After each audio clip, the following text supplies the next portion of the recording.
Boa noite, sejam bem-vindos à nossa discussão de caso clínico hoje. Boa noite, Lucas, Alan Cesarino, Julinha, Clara. Tudo bem, pessoal?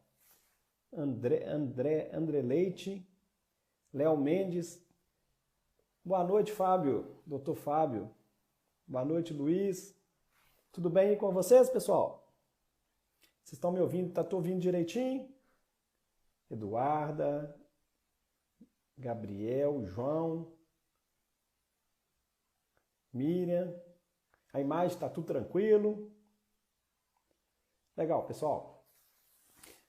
Pessoal, sejam bem-vindos para a nossa segunda discussão de caso clínico. Legal, Maria Clara? Nossa discussão de caso clínico hoje com convidados aí especiais. Uma turminha de alunos bem legal para a gente... alguns a gente já conhece, outros nós estamos conhecendo agora. Às vezes a gente conhece pelo próprio Instagram. Então, legal, oportunidade para a gente bater um papo, discutir caso e ainda conhecer gente nova aí na área. Aí, tá? Então, todo mundo aí é bem-vindo. Quem quiser discutir o caso clínico, nós estamos com convidados, mas todo mundo pode discutir o caso aí. E o objetivo é a gente ter essa conversa, essa discussão, uma discussão mais leve mesmo, tá? Então sejam bem-vindos aí. Eu vou convidar então nossos convidados de hoje. Na realidade, eram 3 convidados, mas o Hassan me mandou mensagem que ele teve uma intercorrência, ele está na estrada, talvez não chegue a tempo. Então nós vamos...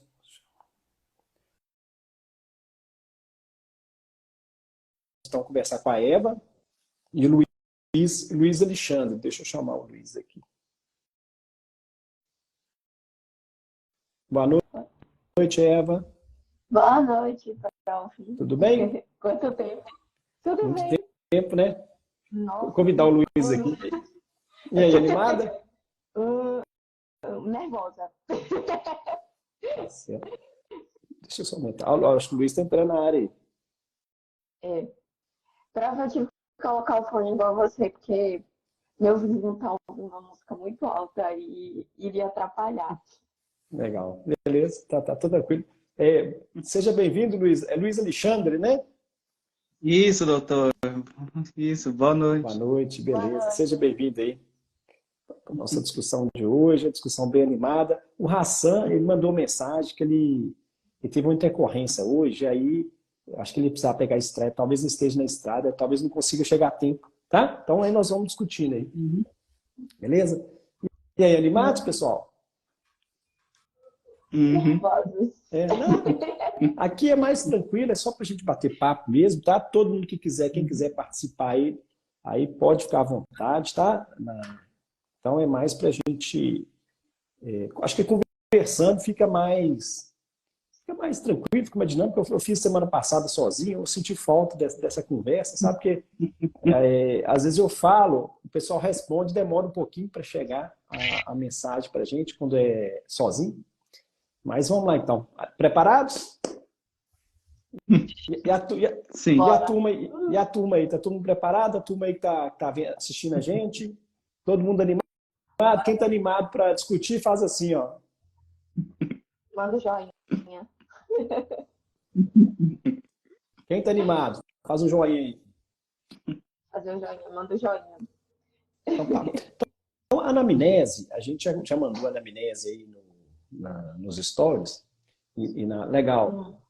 Beleza, gente? Vambora. Então, a gente mandou, mas eu vou ler para a gente dar o início. Então, vou ler um pouquinho a anamnese, tá? Então, esse caso do paciente é um paciente de 55 anos. Esse caso não é meu, tá? Então, nós vamos discutir aqui com as informações que tem. Eu não vou ter todas as informações, mas é um paciente de 55 anos, sexo masculino, feodermo, pele morena, casado, engenheiro civil. Na história da moléstia atual, ele informa um paciente com fadiga e mal-estar, que ele relata mais como uma dificuldade para dormir, com sensação de leve dispneia há cerca de 2 semanas. Então, há cerca de 2 semanas, ele vem sentindo uma fadiga, um mal-estar, que ele relata que é mais uma dificuldade para dormir, com a sensação de leve dispneia. E há 5 dias observou piora do quadro, com prostração e dispneia progressiva aos esforços.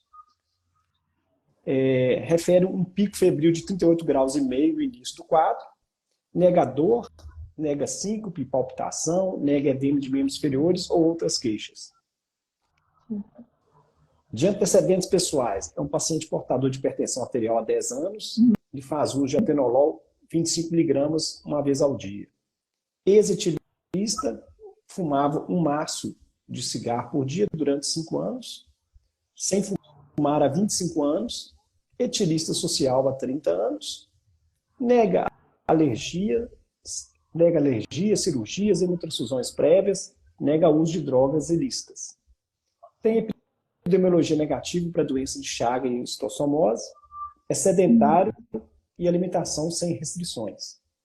Na anamnese especial, tá tranquilo aí? Tá dando para sequência? Tá tranquilo? Na anamnese especial, na geral, refere discreta perda ponderal no período. Tem história familiar, a mãe portadora de hipertensão arterial e diabetes mellitus, com história de acidente vascular cerebral aos 70 anos. Pai portador de hipertensão arterial, história de infarto agudo do miocárdio aos 50 anos. A irmã é portadora de hipertensão arterial e diabetes. No psiquismo, a companheira refere que o paciente tem carga excessiva de trabalho e vive estressado e ansioso. Relata também que o companheiro sofre de síndrome do pânico. Então, essas seriam as informações do caso. E aí, gente, diante disso, o que vocês pensaram desse caso? Como é que vocês raciocinaram aí? Só para a gente começar a conversar um pouquinho. Quem começa? Quem quer começar? Hã? Ah, não, desculpa. Antes disso, eu gostaria que vocês apresentassem, né, gente? Olha, estou esquecendo da apresentação. Vamos lá. Vamos começar pelas damas, né? Meu nome é Eva, sou de Salvador, Bahia. Na verdade, eu interior, mas moro em Salvador. Estou no nono período, passei para o nono agora, no internato. E sou aluna de Dr. Luciano do curso dele.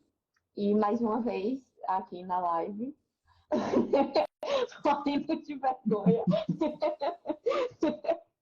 Mas é isso aí, estamos aqui para aprender, que é o que importa, discutir o caso. Eu acho que isso agrega bastante, sendo uma conversa e não uma cobrança mais leve.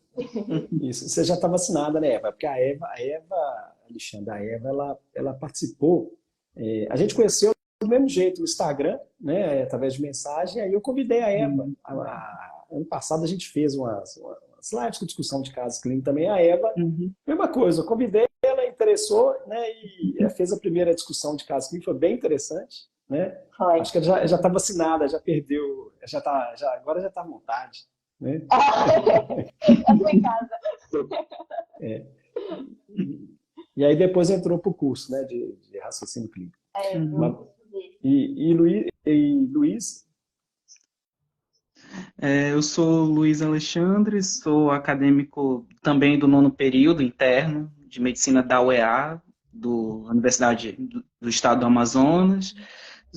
Eu conheci a página pelo Instagram mesmo, ainda não faço curso, mas provavelmente vou acabar entrando.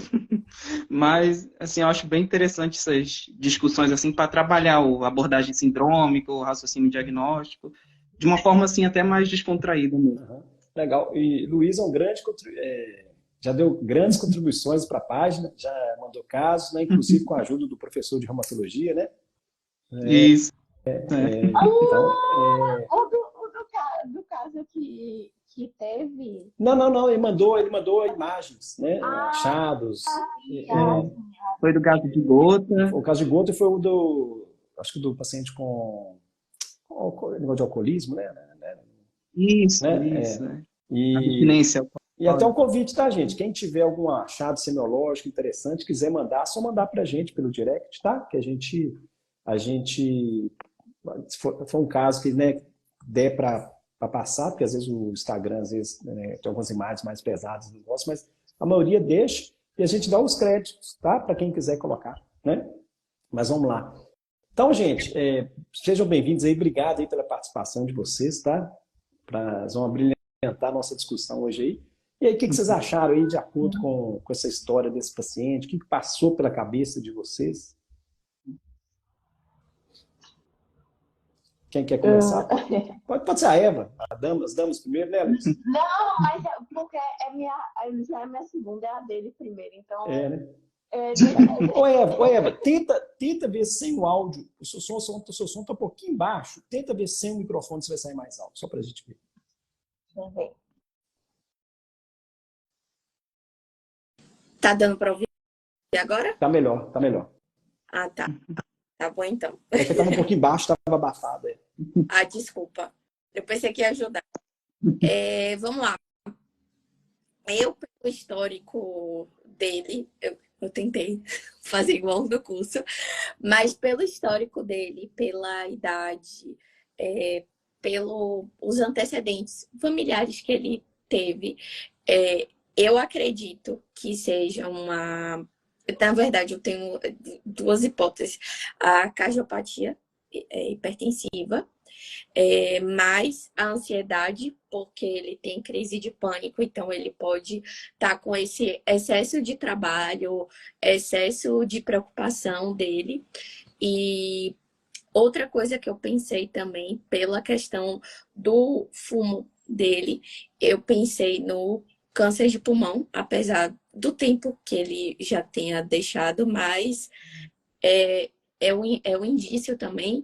E também, mesmo sendo recente, a dispneia e a perda de peso dele. Eu acho que a perda de peso pode estar associada tanto isso aí do câncer de pulmão e também pela ansiedade dele, assim, pelo ritmo de trabalho e tudo. Eu acho que pode estar associado. Não sei, mas foi o que eu pensei. Legal, achei que você partiu muito assim, pelo que ele tem, né? Uhum.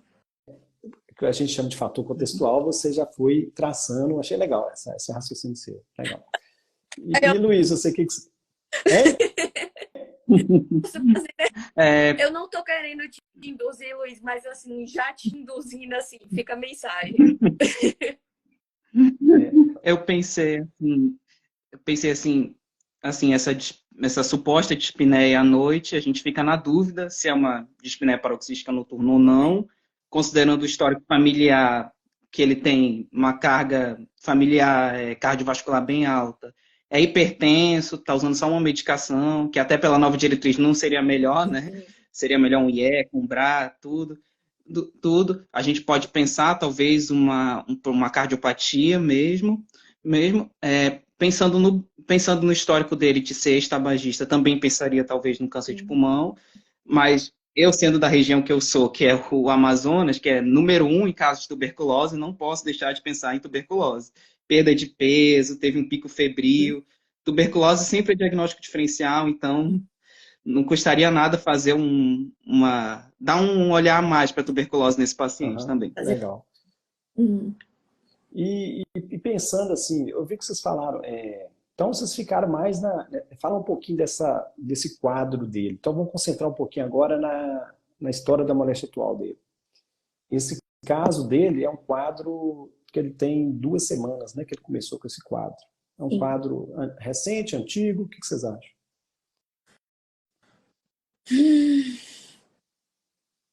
Acho que mais para subagudo, assim, saindo do agudo e indo para o crônico, assim, subagudo. Isso, Então, assim, um quadro recente, né? Se você for olhar. Né? Ele reage. Vamos deixar ele observar com a medicação e vamos ver como é que ele reage. Então tá, é um quadro relativamente recente, né? E aí, essa queixa deles queixou então a fadiga e o mal-estar, que atribuiu a dificuldade para dormir com a sensação de leve dispneia. Vocês interpretaram isso como o quê? O Luiz acho que até já começou a falar, né? Leve dispneia. E o pessoal que está aí assistindo também contribui aí. O que vocês pensaram nisso? Quando você está aí, assim, paciente com fadiga e mal-estar, que ele informa mais com uma dificuldade para dormir com sensação de leve dispneia. O que vocês pensaram nisso? Como é que vocês interpretaram isso? Rapaz, Luiz até começou a falar aí. É porque nessa história a gente fica na dúvida se é realmente uma dispneia mesmo, talvez uma ortopneia, uma dispneia paroxística noturna, ou se pode ser algo relacionado, como ela falou, questão de ansiedade, alguma coisa assim que pode estar confundido no nosso raciocínio, né? Mas aí que gera, né? Porque eu acho que se for ansiedade, eu acho que no decorrer do acontecimento tinha que ter um psiquiatra. Eu acho que na emergência e tudo. Se essa é uma possibilidade, mas eu creio que para dar o veredito que essa é ansiedade, aí teria que ter, assim, não sei. O pessoal está perguntando aí, né? O pessoal está perguntando aí se perguntaria se ele tem essa dispneia quando deita, quando você acorda à noite, né? Justamente para avaliar. O Jonathan, colocar depois, o Jonathan gosta das siglas, né? MMRC, o que é isso, né? Não sei o que é MMRC, não. Alguém sabe? Não, Puder escrever. Sim. por favor.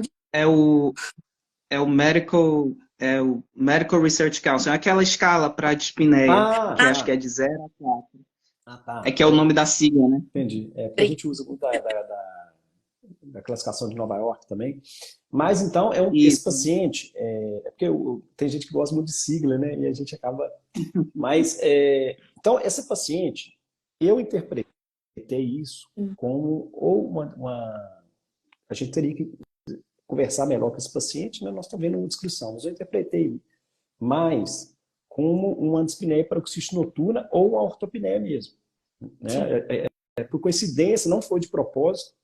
O Rios que a gente colocou hoje no Tópicos é justamente falando essa diferença. Hoje ou ontem, não sei. Diferença da dispneia paroxística noturna da ortopneia. Depois, quem quiser ver, tá? Coincidência, não foi de propósito, não. Mas me pareceu que esse paciente teve ou ortopneia, parece mais uma ortopneia, falar dificuldade para dormir com a sensação de leve dispneia. Ele deita ali, pode ser que ele está tendo aquela dispneia de decúbito. Ou a diferença é que a ortopneia, o paciente é acordado à noite com a dispneia. Né? Então, me pareceu isso. Aí esse paciente, ele vem e fala assim, olha, há 5 dias houve piora com quadro de prostração de dispneia progressiva aos esforços. Vocês pensaram, então, eu vi que vocês pensaram ou uma cardiopatia ou um câncer de pulmão, uma tuberculose, ou então uma cardiopatia ou uma pneumopatia. Né?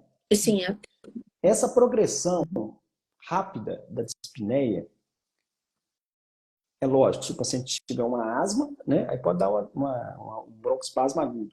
Mas essa progressão rápida sugere mais uma cardiopatia ou pneumopatia?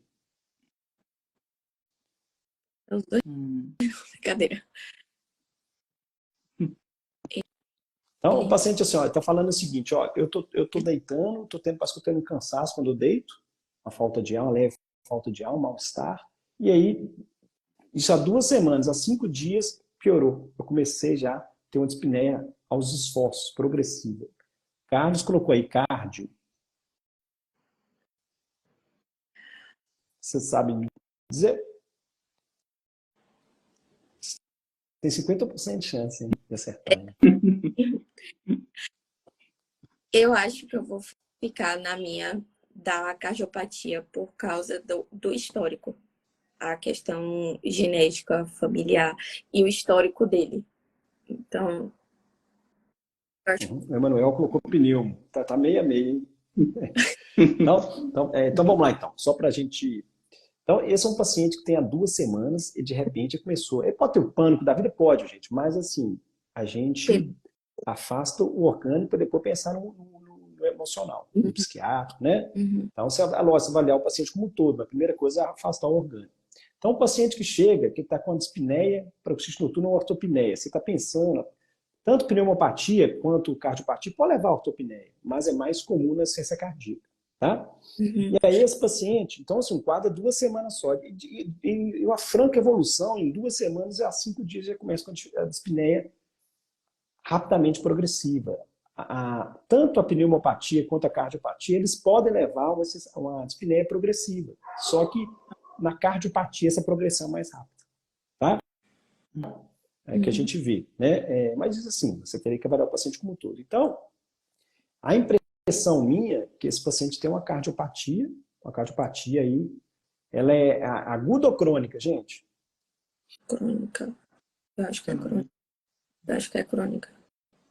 Nós vamos Também acho que é mais que Nós vamos ver, nós vamos ter que ver, juntar as peças aí para avaliar, né? E odeio quando o senhor faz isso. Não, no final nós vamos ver, né? Assim, o Fábio achou que é aguda. Mas vamos lá então. Então, beleza.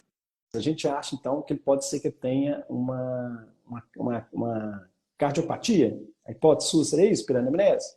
Mas pode ser também pneumopatia, né? O Tiago acha que é aguda devido à progressão da dispneia. Beleza. Ok. Se ele tem, qual que é a causa da dispneia da insuficiência cardíaca? Por que a insuficiência cardíaca a cardiopatia leva a uma dispneia? A IC gera o retorno venoso do sangue para o pulmão, gerando edema, congestão pulmonar. Justamente. Você tem congestão pulmonar ali, congestão pulmonar vai dar a dispneia. Então, a dispneia é manifestação da insuficiência cardíaca do lado esquerdo. Correto? Correto. Correto. E a insuficiência cardíaca direito dá o quê? Edema, ascite. Isso vai dar congestão sistêmica. A insuficiência cardíaca do lado esquerdo dá congestão pulmonar. A queixa é dispneia. Já a insuficiência cardíaca do lado direito dá congestão sistêmica, né? Ele vai dar engurgitamento jugular, hepatomegalia congestiva, ascite, edema de membros inferiores. Ele tem isso na história? Não.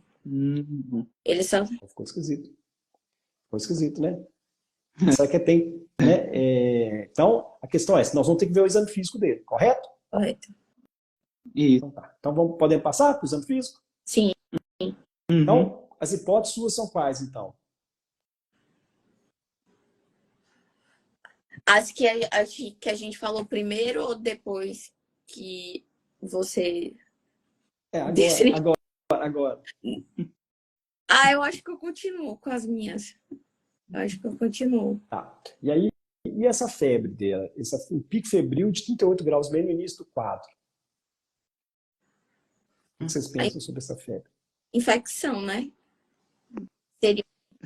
Aí eu volto para minha hipótese de TB.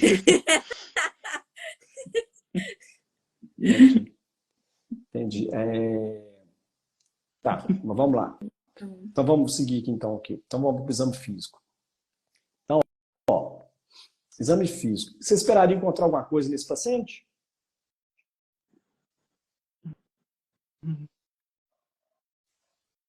Talvez algum crepto em base. Alguém colocou, Tiago colocou TB pleural, peritoneal, Carlos colocou endocardite, Iago colocou algo sistêmico. Não pode. Não acho isso por causa da febre, chega aqui, né, pra gente depois.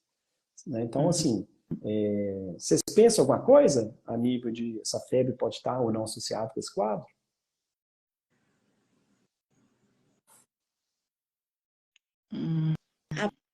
Rapaz, peraí. Teve algo, tem um caso parecido que teve essa semana anterior. Eu tenho quase certeza que teve febre. Tenho quase certeza do caso que eu ainda não vi. Eu não vi a gravação dessa aula. Eu continuo na cardiopatia, mas a infecção, a febre... Beleza, tranquilo. Não sei, mas deu uma piscadinha. A luz o cérebro deu uma De quê? piscadinha. De sobre o quê? Uma possibilidade de ser endocardite pela febre. Alguém colocou aí. Qual que seria a relação da endocardite? Alguém até colocou aí também, endocardite. Qual que seria, vocês pensariam em endocardite aí? Porque eu achei parecido com o caso da aula passada. Porque o paciente nem teve, ele teve febre. E foi o dilema depois para a gente discutir e chegar. porque não tinha, o caso dele não tinha a questão da extração dentária da bactéria para poder ter a endocardite, porque é meio que endocardite meio associada a isso, assim, um clichê. Agora, pintou isso da endocardite por causa da febre, porque ele tendo uma infecção. Depois de 15 dias, 5 dias, ele teve o pico maior da infecção. Ai, prof. Não, não sei, tô com medo de dizer. Eu só estou falando o seguinte, essa febre pode não ter a ver com o caso, mas a gente tem que estar atento, né? A gente pode deixar um dado de lado, a gente tem que valorizar, né? E aí o Carlos falou, vamos ver o exame físico? Vamos. Então vamos lá, então. Se tivesse endocardite, você esperaria encontrar alguma coisa nesse paciente? No exame físico? Sim. Endocardite, aqueles nódulos de ósseo. Não estou falando do Algum coração. sopro. Algum sopro. É mais um sopro, né? Vamos lá, então. Ó. Exame físico, ectoscopia. Um paciente com bom estado geral, consciente, orientado, corado, hidratado, anictérico, acianótico e afebril. Ausência de edema de membros inferiores. Então, mais uma vez, mostrando que não tem o edema de membro inferior, fala contra uma insuficiência cardíaca do lado direito. Correto? Cabeça e pescoço, ausência de estase jugular, então não tem engurgitamento jugular também, e de linfadenomegalias. Aparelho respiratório dele tá normal, tá? Não vou ficar lendo tudo, fica normal.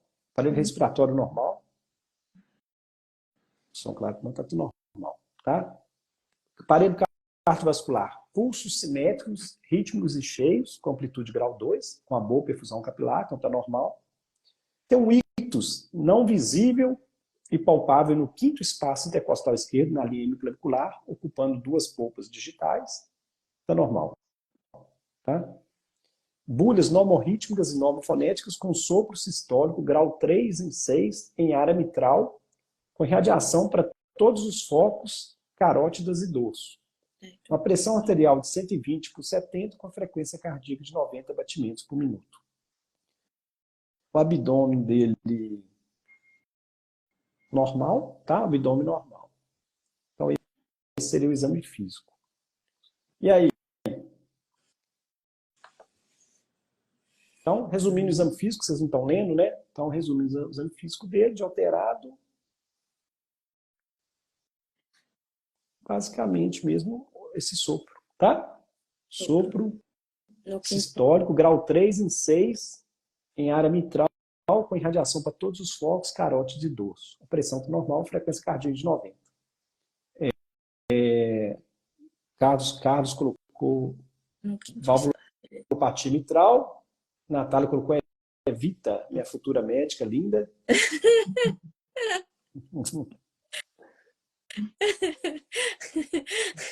E aí, gente, o que vocês acham aí desse exame físico? Ajudou alguma coisa ou não?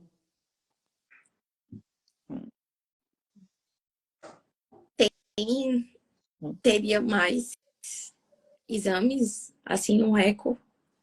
Tem, mas vamos falar assim, esse exame físico, só deu esse sopro, ajuda alguma coisa em vocês? Pelo que a gente discutiu? Eu acho que confirma a questão da cara. Tem um sopro sistólico grau 3 em 6 em área mitral. Sugere o quê? Esse sopro sistólico não está bem definido, bem, né? Então, mas eu não falo se é óleo sistólico, se é próton mesmo, mas um sopro sistólico grau 3 em 6 em área mitral com irradiação para todos os focos. Então, um sopro mais intenso está irradiando para tudo quanto é lado, né? O que sugere esse sopro sistólico em área mitral?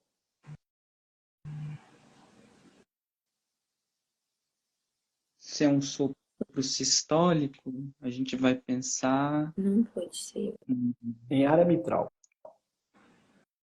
Em área mitral. Não tá. Vamos falando do lado esquerdo, para ficar mais fácil, porque às vezes pensar na hora fica mais difícil. Você está do lado esquerdo ali, na sístole, ou vai ser estenose aórtica ou regurgitação mitral. Uhum. É. Ou CIV, né? Uhum. Comunicação interventricular. E aí, o que vocês pensam? Um Uhum. sopro na área mitral, grau 3 e 6. Uhum. Leonardo Landes Leite colocou lá, insuficiência mitral. Não vai É, ter, vão ter, sugere uma insuficiência mitral mesmo, uma reabilitação mitral, né? Você pensaria na área mitral, né? mas Ficaria mais em insuficiência mitral, porque ele também, no exame físico, não falou outros comemorativos de estenose, Não, não. de estenose. Então, assim, essa insuficiência mitral poderia dar uma congestão pulmonar?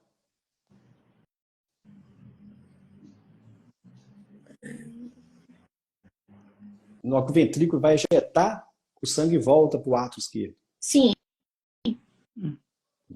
Poderia dar uma congestão pulmonar. Poderia dar uma ortopneia, uma dispneia paroxística noturna nele. sim, Uhum. porque o sangue não Uhum. conseguir chegar até o Sim. até e E aí, por que esse paciente não tem, já que você está tendo, você teria uma insuficiência cardíaca do lado esquerdo ali, levando a congestão pulmonar, por que ele não está tendo ainda uma insuficiência cardíaca do lado direito? Vocês conseguem pensar? O negócio é para vocês pensar mesmo, tá? não, Uhum. se ele não consegue. Uhum. É um paciente que está tendo uma insuficiência cardíaca do lado esquerdo, mas do lado direito não manifestou. Por que será? Eu acho que deve ter alguma coisa a ver com esse metoprolol dele. Atenolol? Ou por aí. É. É o atenolol que ele usa? Atenolol é? Mas ele Será que é porque é recente? Só tem 2 semanas? tem E piorou há 5 dias? A progressão? por isso que é agudo e não é Hum. crônico. Parece, né? Pela história. Por que esse paciente está tendo insuficiência cardíaca do direito ainda não desenvolveu um aumento da área cardíaca, ainda a área cardíaca dele ainda é normal, porque se fosse um quadro crônico, o impulso cardíaco apical dele estaria aumentado. Ele está lá normal, quinto espaço intercostal, na linha clavicular, só até 2 polpes, né? 2 polpes já tem uma polpa e meia, 2 pode ser que está tendo um pouquinho de dilatação já, né?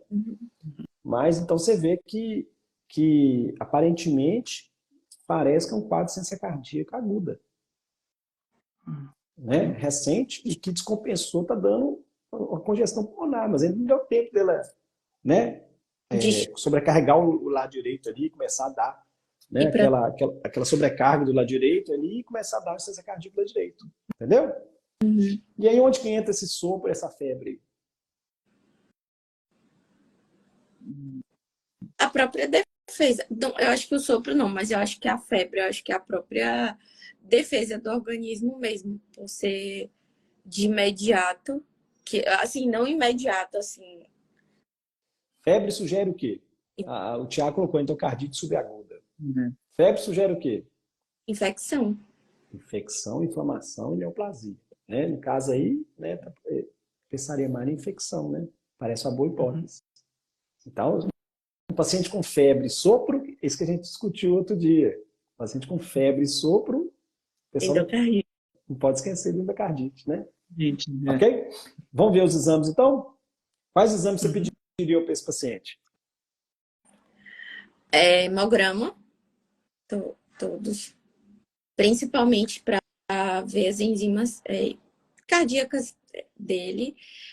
O eco, importante. Um raio-x também, eu acho que Eu começo mais simples, né? né? E aí, Luiz? O que você acha, Luiz? Padrão. eu acho que a gente pode começar um hemograma para a gente ver se tem algum processo de leucocitose, ver um PCR para ver como é que, se tem alguma atividade inflamatória, se estiver muito elevado, talvez uma infecção. Ver um eco para ver como é que está essa função cardíaca, ver como é que está a fração de ejeção. Ver se tem alguma... Me fugiu o nome quando... quando as bactérias Hemocultura. formam na válvula. Hemocultura? Hemocultura? Hemocultura. Isso, é uma hemocultura também, isso. Eu acho que, não sei se seria válido já pensar em uma procalcitonina agora, pensando em alguma infecção bacteriana. Sim, você pensaria mais em bacteriano mesmo, pensando em endocardite, né? O Iago colocou aí eletrocardiograma também, né? Faz parte. Isso, vegetações, o Carlos que falou aqui. Mas então, vamos lá, então, ó, hemograma dele, hemoglobina de 12,5, hemoglobina 12,5, né, para homem normal acima de 13, tá normal. Global de leucócitos, 12.400, então tá um pouco aumentado, leucocitose, o Carlos colocou hemocultura, né? Então, 12.400 são leucocitose com 78% de segmentados e 11% de linfócitos. Não, então, assim, tem uma leucocitose com neutrofilia, plaqueta normal, 189 mil, as enzimas hepáticas, aqui só tem a AST normal, está 18, coagulograma normal, creatinina 1,1, sódio e potássio normais, o VHS está 47, está aumentado, normal até 20, PCR 99, está aumentado, então, né, mostrando que tem um processo inflamatório ali. Deixa eu ver mais, acho que só esses exames que tem aqui mesmo. Exame de urina, rotina normal. A gente esqueceu. Fizeram até o exame de fezes dele, está normal. O raio-x de tórax mostrou uma discreta cardiomegalia, então, batendo com o exame do impulso cardíaco apical, realmente não tinha um coração muito grande, com o aumento da trama muscular pulmonar. Então, tinha realmente uma certa congestão pulmonar, mas não estava tão significativa. Tá? Eletrocardiograma mostrou uma sobrecarga do ato esquerdo, com sinais de hipertrofia ventricular esquerda, então já estava tendo um sinal de hipertrofia do ventrículo esquerdo com a sobrecarga do ato esquerdo. Você está tendo uma regurgitação ali, está sobrecarregando o ato esquerdo, né? Então o eletro sugeriu isso. O ecocardiograma mostrou um aumento do ato esquerdo de grau importante, então, por causa dessa regurgitação. Uma hipertrofia excêntrica do ventrículo esquerdo de grau importante, então tendo já uma hipertrofia do ventrículo esquerdo e está tendo já um aumento do ato esquerdo de grau importante. O ventrículo esquerdo está com a função sistólica global e segmentar preservada, uma fração de ejeção de 75%. Então é um paciente com coração ainda jovem, ainda está dando conta, né? E mostrou um prolapso de válvula mitral com imagens sugestivas de ruptura de cordoalha tendínea, levando a insuficiência de grau severo. Das bactérias. Então ele tinha um prolapso da válvula mitral com a imagem sugerindo uma ruptura de cordoalha tendínea. Então ele teve uma ruptura de cordoalha tendínea com uma regurgitação mitral aguda, que bate com a clínica dele. Que ele teve uma insuficiência cardíaca esquerda aguda. E já com a hipertensão arterial pulmonar de grau importante. E aí, você fica satisfeito com esse eco aqui? Quando você tem suspeita de endocardite? A hemocultura já saiu. A hemocultura deu negativa, tá? Mas você fica satisfeitos com esse eco quando você tem uma suspeita de endocardite? A gente poderia porque aqui pensar está dando uma ruptura de cordoalha tendínea, um prolapso de válvula mitral com ruptura de cordoalha tendínea, né? Já explica esse quadro clínico dele, mas já que você tem esse, né, você poderia pensar, já que você está no suspeito de endocardite, o que acontece? Nem sempre o eco transtorácico vai ver bem vegetação e trombo do átrio. Quando você tem, por exemplo, um paciente com fibrilação atrial, às vezes você está pesquisando trombo de átrio ali, da fibrilação, né? Então, aí você tem que avaliar um eco transesofágico. Aí, o eco transesofágico, você faz um endoscópio, tem um eco dentro da ponta, né? O eco ali faz a imagem próximo do coração, então você tem a imagem melhor. E aí ele fez o eco transesofágico, mostrou um prolapso da válvula mitral, com evidência de ruptura de cordoalha e refluxo de grau severo, presença de duas imagens compatíveis com pequenas vegetações na cúspide posterior e ausência de trombo intracavitário. Então, mostrando que realmente ali documentou as vegetações, né, da endocardite. mostrando realmente, então ele teve uma endocardite bacteriana que levou essa ruptura de cordoalha tendina e levou a regurgitação mitral aguda, por isso que ele estava tendo esse quadro, né, quando ele deitava, ele estava tendo já uma congestão pulmonar, e levava essa falta de ar, né, e explica a febre, explica o quadro todo dele. E aí veio, como teve essa regurgitação, essa ruptura de cordoalha, não sei se foi há 2 semanas ou há 5 dias, aí veio essa dispneia francamente progressiva aí. Né? Interessante o caso, né? Com a questão do eco. O eco normal, por exemplo, nesse caso, o paciente, por ele apresentar isso das válvulas, a gente pediu o primeiro eco normal e depois pediu o transesofágico. Mas se fosse outro caso, já pede o transesofágico? Não, porque às vezes no próprio transtorácico você vê a vegetação. Só quando você não vê, então você vai pedir o transesofágico. Entendeu? Entendi. Aí isso não vai direto, não. Se o transtorácico não detectar. Porque a sensibilidade do transesofágico é maior. Então, se você não detectou no transtorácico, no eco normal, tradicional, você vai para o transesofágico. Entendeu? Isso para avaliar tanto vegetação de endocardite quanto trombo de átrio. Principalmente quando o paciente tem fibrilação atrial, o átrio fica fibrilando e não contrai. Então, é comum formar trombos ali que vão embolizando, vão dar AVC, pode dar infarto esplênico, né? Então, às vezes você tem suspeito, você faz um eco normal, transtorácico. Se não detectar, você vai para o transesofágico, entendeu? Mas, e aí, o que acharam do caso, pessoal? Vocês estão assistindo aí? Meu caso, falta de não dei certeza, mas falta de há 1 semana atrás a gente discutiu um caso desse no curso com todo mundo e foi desse jeito. O insight era febre mais sopro, não pode deixar passar, né, endocardite. Né? Tem que pensar em endocardite, né? Esse era o insight, né?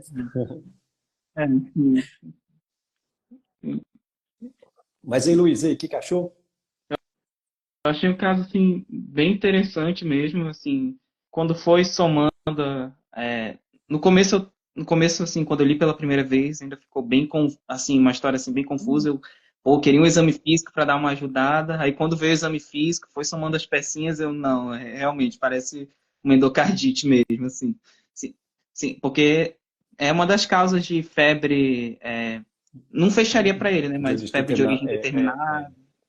Aí sempre tem que lembrar de endocardite mesmo. Ficar atento, senão você não faz o diagnóstico, né? Endocardite é sim, sempre. Exatamente. A prova viva. Né? Beleza. Ela me pegou, ela me derrubou. Tá certo. Mas aqui o objetivo não é acertar o diagnóstico, é desenvolver o raciocínio mesmo, né? E bem legal, gostei de ver a turma, tá? Brilhar aí, tá? É um caso difícil para quem, né? Legal. E quem está assistindo aí, gente? O que vocês acharam do caso? Bom, comentem com a gente, né? Mas é um caso assim que eu fico doido para ver o que vocês vão pensar, né? A gente nunca sabe, né, como é que vai reagir, né? É por isso que eu perguntei em você. Mais tarde eu falo. Mais tarde eu te confirmo.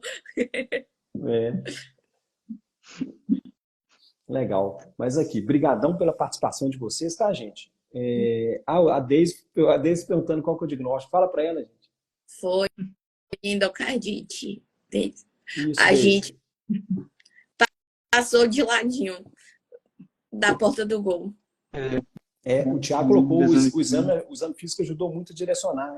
Fala que tem sopro, fica mais fácil. Por isso que eu não coloquei o sopro na vinheta, né? Senão ia dar na cara, né? Mas aí é mais para a gente discutir mesmo essa questão da insuficiência cardíaca aguda, por que deu só do lado esquerdo, não deu do lado direito, para você ficar atento, né? Porque o paciente nunca vai chegar para você e falar assim, olha, doutor, eu estou com dispneia paroxística noturna, eu estou com ortopneia. Então, assim, de uns anos para cá, eu atendi uns 3 ou 4 casos com o paciente queixando, assim, ele nunca vai te queixar. Mas às vezes ele vai falar falta de ar com você. Ele fala que daquele deita, sente mal, é interessante, sabe? Mas muitas vezes eles me procuram como gastro, porque eles queixam de empachamento, porque você dá congestão, nos órgãos do abdômen também, da congestão de estômago, nos vasos ali do abdômen. Então, os pacientes ficam em empachamento e tal. E aí você está conversando com a pessoa, você está vendo lá um engurgitamento de vela daquele tamanho, né? Aí o paciente está me procurando, mas é pro cardio, né? Mas beleza, gente. Obrigadão aí pela presença de vocês, tá, gente? Foi ótima discussão e valeu mesmo. Carlos, a origem da infecção, a gente não olhou a boca desse paciente. Grande parte das infecções, às vezes, vem da boca, né, de algum problema dentário, mas existem outras que às vezes você não consegue detectar. Muitos pacientes você fica sem saber a real fonte, né? A boca, às vezes, quando você mexe no tratamento dentário, às vezes tem aquelas bacteremias, mas muitas vezes você não consegue definir realmente de onde vem o foco. Beleza, gente? Obrigadão aí pela presença de vocês, tá? E foi um prazer enorme aí. Depois a gente combina mais. Combinado? Tá certo. Combinado. Vocês querem falar mais alguma coisa? Eu acho que seria só assim, porque eu acho que seria assim interessante no começo do caso se a gente tivesse também agrupado por síndromes, né? Mas entre também, porque às vezes classifica de forma diferente entre os diferentes professores e tudo, mas, por exemplo, se a gente já tivesse na nossa cabeça que a gente tivesse, o paciente ele tem uma síndrome febril, mesmo tendo só um caso de febre, uma síndrome de dispneia, aí a gente fosse trabalhando, né? Causas de síndrome febril e dispneia, eu acho que talvez, até chegar na parte do exame físico, já teria ajudado a gente no nosso raciocínio, né? Assim, uma abordagem assim, sindrômica, assim. Eu acho que ficou muito na moda, né, o diagnóstico sindrômico, né? Que na verdade o diagnóstico sindrômico para mim nada mais é que você juntar os sintomas. É o que você falou, você pega dispneia, ortopneia, dispneia paroxística noturna, mais febre. Então, dispneia, ortopneia, por exemplo, dispneia paroxística noturna, ortopneia, sugere um problema, na maioria das vezes, insuficiência cardíaca, mas pode ser pneumopatia, né?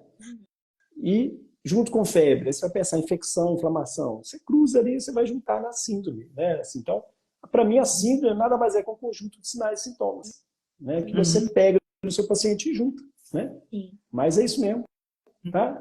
O pensamento é esse mesmo. Só que na prática, o pessoal gostou de falar de diagnóstico sindrômico. A gente sempre fez isso naturalmente, né? Eles adotaram um nome bonito, diagnóstico sindrômico, né? Mas beleza, cara. Obrigadão, tá, gente? Valeu mesmo. Foi ótimo, viu? Pela oportunidade, mais uma vez, até segunda. Até segunda-feira. Segunda a gente tem reunião. Beleza, tá jóia. Ô, gente, mas obrigado então para todo mundo que está assistindo. Obrigado a vocês e abraço. Faça o curso. Faça o curso. Vai te ajudar. E assim, e tá aqui, sabe? Que tá entrando agora. A gente faça. Ajuda muito, de verdade. Legal. Obrigado aí pelo depoimento.